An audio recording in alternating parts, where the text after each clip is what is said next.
And Vanessa, you've been following the UN General Assembly and particularly Mr. Zelensky's appearance. Yes, so the first image is actually taken of the audience when Zelensky was speaking. And funnily enough, since I put this together yesterday, Seymour Hersh has just published a new article in which he describes the half-empty house to listen to Zelensky's speech, which I have to say was very focused on the nuclear threat from Russia. So just take a good look at the number of people in the audience, and then let's have a look at this production by Ukraine TV, which shows Zelensky speaking. So let's roll that, Mike. Не розгортати цю зброю, не розповсюджувати, не допускати погрози нею, не допускати тренування для того, щоб забезпечити ядерне роззброєння. І це хороша стратегія. Але вона не повинна бути єдиною стратегією. I mean, I'm laughing because this just demonstrates the sheer pantomime that is surrounding the propaganda on Ukraine. So basically, because Zelensky was talking to a diminished audience, many people actually left the area when he started speaking. The Ukraine TV channels basically edited the clip to show a much bigger audience to another speaker. But the problem is they forgot to remove Zelensky. So Zelensky at 14 seconds in this clip is actually listening to himself speaking. This was discovered by, I think, Double D Geopolitics on Telegram, but a number of people were sharing it. I just find it absolutely insane. But what I also wanted to look at following the UNGA speech by Zelensky, and bear in mind I said his focus was very much on the alleged threat of nuclear warfare, of course, instigated by Russia, not by the West at all. To look at this article that I discovered on CNN of all places, and as you know, I wouldn't normally be showing a CNN article, but this is interesting for one reason. So the title is Opinion, the Myth of the Wonder Weapon, and it's written by an analyst from Chatham House. If we can move to the next slide.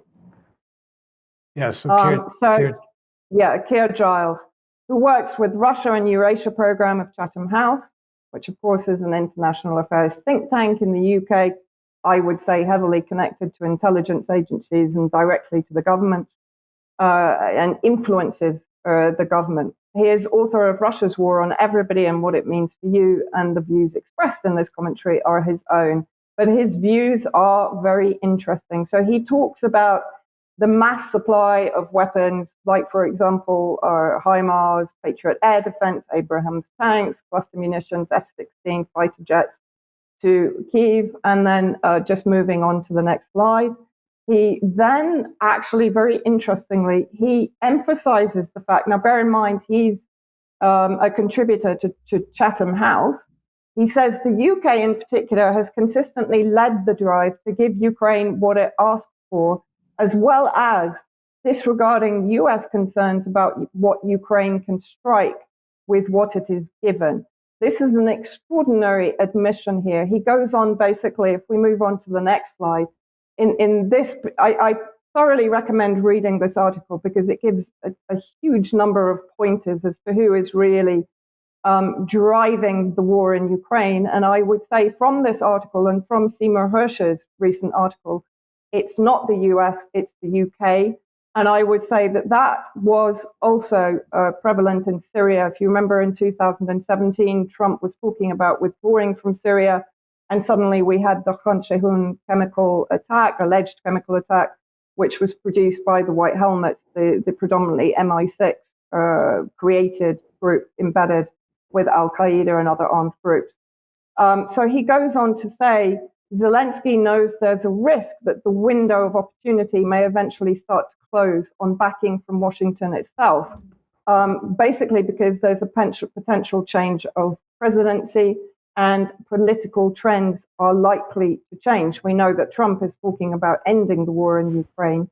Now, again, the emphasis is on the failure to restart European defense industries in earnest, which means searching ever harder and wider around the world for munitions for Ukraine. So he's also advocating an increase in defense, not offense, of course, production. He comes back to the UK. For example, in the UK, eager support is constrained by 30 years of defense cuts that I know UK Column has been talking about for years, that have left the cupboard bare. Critical deficiencies in munition stocks were identified well before 2022. Supplying howitzers to Ukraine necessitated an emergency purchase of replacements from Sweden. And there are strong indications that the UK's tiny donation of 14 Challenger 2 tanks represented a substantial proportion of the number of tanks the British Army still had in working order. Remember, this guy is from Chatham House. He's not an uninformed commentator.